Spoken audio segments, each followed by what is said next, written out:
Hello friends, आप सबको शालू का नमस्कार। कैसे हैं आप सब? आशा करती हूँ आप सबको दादी माँ का बचपन अच्छा लग रहा होगा। और आगे आज मैं आपको बताना चाहती हूँ कि शालू ने अच्छा स्कल्पचर बनाया बुद्धा का। और चित्रदुर्ग से जो स्वामी जी आए, उन्होंने बहुत तारीफ़ की और उसका इनाग्रेशन भी हो गया। जब मैंने बनाया तो मैंने कुछ सोचा नहीं था कि इस तरह से ऐसे इतने बड़े व्यक्ति जो किसी के घर कभी नहीं जाते हैं, वो अपने आप आएंगे और इस तरह से इनाग्रेशन हो जाएगा। तो बहुत ही अच्छा लगा। और मेरा सौभाग्य है कि इतने महान व्यक्ति जो बहुत फेमस हैं और जिनको स्वामी जी का दर्शन भी नहीं होता, वो खुद ही चल के मेरे घर आए और इनाग्रेशन हो गया। तो कभी भी कुछ सोच के नहीं चलो, काम करते रहिए। कर्म ही पूजा है, वर्क इज़ वर्शिप। और जहाँ हम कर्म करते रहते हैं तो उसका फल भी अपने आप ही ज़रूर मिल जाता है। तो मैंने कुछ बिना सोचे समझे, मुझे अच्छा जो लगता है वो मैंने ज़िंदगी में कभी भी नहीं छोड़ा। मुझे पेंटिंग करना अच्छा लगा तो मैंने पेंटिंग की। मुझे स्कल्पचर करना अच्छा लगा तो मैंने नहीं सोचा था कि मैंने कहा शुरू कर देती हूँ। और जो शुरू किया उसका मुझे इतना लाभ मिल गया, फिजिकली, मेंटली, इमोशनली मैं बहुत ही स्वस्थ हो गई। तो ऐसे ही किसी काम में व्यस्त रहने से क्या होता है, दिमाग बिल्कुल स्वस्थ रहता है। तो मैंने वही किया और जो जो मुझे अच्छा लगता था मैं करती गई। उसके बाद फिर शालू का एक मोड थोड़ा चेंज हो गया। 11-12 में कर्नाटक संघ में मैं पहले मेंबर थी कुछ साल पहले। और उसके बाद मैं जब जब वहाँ कुछ कल्चरल एक्टिविटीज़ या कल्चरल प्रोग्राम्स होते रहते थे, तो जब कल्चरल प्रोग्राम होते तो मैं, मेरे हस्बैंड, बच्चे, सब हम लोग वहाँ देखने जाते थे। तो वहाँ लेडीज़ जो है वो डांस करती थी, बच्चे भी बच्चों का भी प्रोग्राम होता था, लेडीज़ का भी कल्चरल एक्टिविटीज़ है। कुछ वुमेंस डे है, कर्नाटक का राज्योत्सव है, और भी न्यू ईयर सेलिब्रेशन है। तो ये सब त्योहार वहाँ मनाते हैं। तो हर त्योहार में 26 जनवरी है, 15 अगस्त है। तो जब जब ये प्रोग्राम होते थे, जैसे कर्नाटक का राज्योत्सव लीजिए, तो वहाँ पे बहुत सारी कर्नाटका के लोग दिल्ली में है। तो वो दिल्ली में एक कर्नाटक संघ है। तो यहाँ सब लोगों का आना जाना और मेंबर्स है और बहुत सारे एक्टिविटीज़ वगैरह होती रहती है। तो हम तो मेंबर थे ही। जब देखने जाते थे तो वहाँ मैंने 2-4 बार देखा कि बहुत 40, 40 प्लस, 50 प्लस, 40 प्लस की थी लेडीज़, 45, 50 समझ लीजिए। तो वो बहुत अच्छा डांस परफॉर्मेंस करती थी। कभी कोई बाहर से आ गया तो उनका भी परफॉर्मेंस वहाँ रखते थे। तो मेरे दिमाग में जब जब वो प्रोग्राम मैं देखती थी तो मुझे लगता था कि ये इस उम्र में डांस इतना अच्छा कर रही है। तो मैं थोड़ा उत्तेजित हो गई और कुछ मेरे अंदर अपने आप आने लगा कि क्या मैं भी ऐसा डांस कर सकती हूँ। देखिए, स्कल्पचर देखा तो स्कल्पचर में चली गई, पेंटिंग किया तो पेंटिंग में चली गई। अब मोड थोड़ा सा चेंज हो गया और मैं डांस की तरफ अट्रैक्शन मेरा बढ़ गया। तो फिर मैं एक दो लेडीज़ को मैंने बात भी की। मैंने कहा आपकी एज क्या है, क्या है? तो वो और मैं सेम एज ही था दोनों का। लेकिन मैंने सोचा वो डांस करती है तो व्हाई नॉट आई? मैं क्यों नहीं कर सकती? तो फिर मैंने थोड़ा धीरे-धीरे उनके साथ फ्रेंडशिप बढ़ा ली। तो उसमें एक राधा कौजलगी है, तो बहुत नाइस लेडी, बहुत अच्छी लेडी है। वो मेरे से थोड़ा क्लोज थी। तो मैंने उनको पूछा कि क्या आपका कोई ग्रुप है या कैसे आप ये सब प्रोग्राम्स कर लेते हो? तो उसने बोला हमारा एक लेडीज़ एसोसिएशन है, स्नेहा लेडीज़ एसोसिएशन, तो आप उसमें मेंबर बनना चाहती हो तो बन बन सकती हो। तो उन्होंने मुझे सबसे पहले एनकरेज किया और मैं उस स्नेहा लेडीज़ एसोसिएशन की मेंबर बन गई।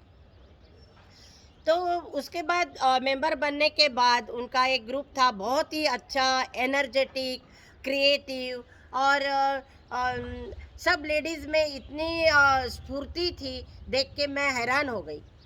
तो और वहाँ मेरे को एक मौका मिल गया कि मैं वहाँ चली गई।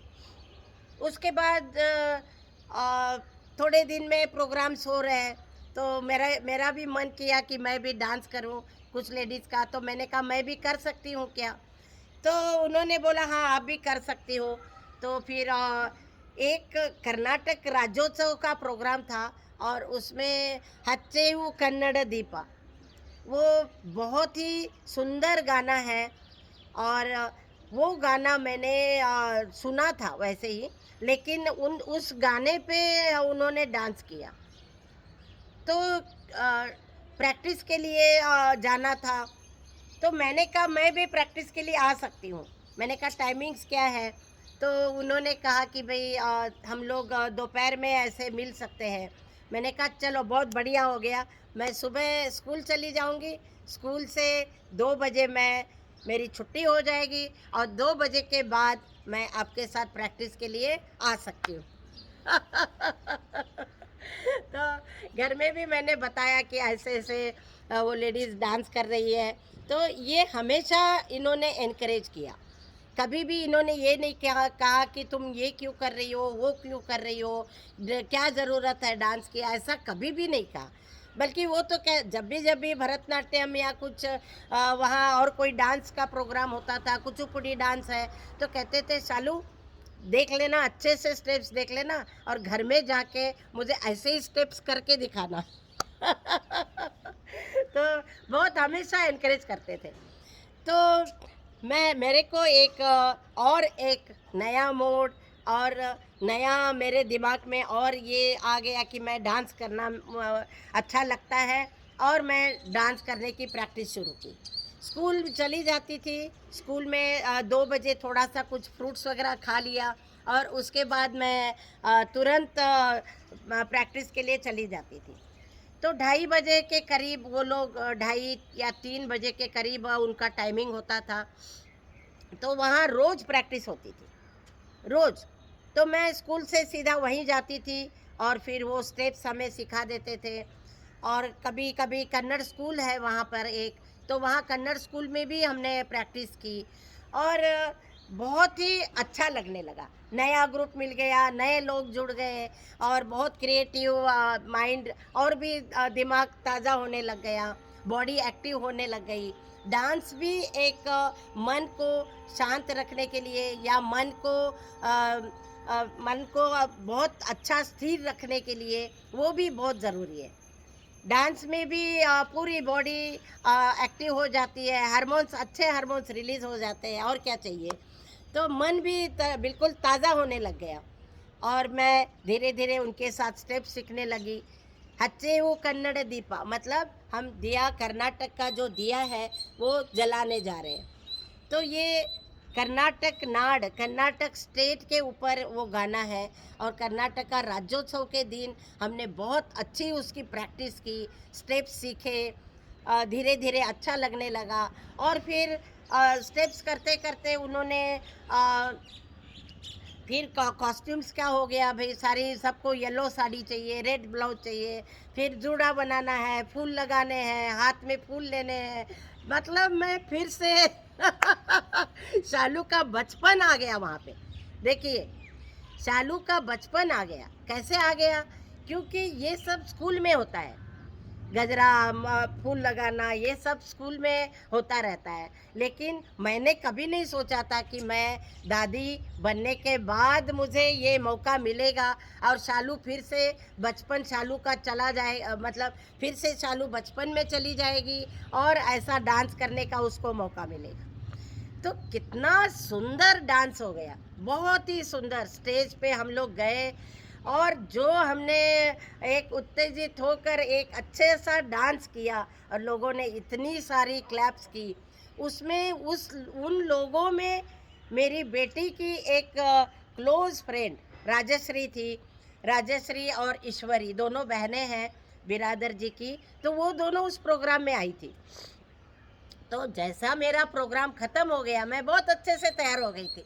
जूड़ा, लिपस्टिक, बड़ी सी बिंदी और येलो साड़ी और हाथ में वो मेहंदी अलता लगा के, पैरों में अलता, झुमके और पजेब, तो बहुत ही सुंदर तैयार हो गई थी और लग भी सुंदर रही थी। मैं अपने आप को बता रही हूँ कि मैं बहुत सुंदर लग रही थी उस दिन।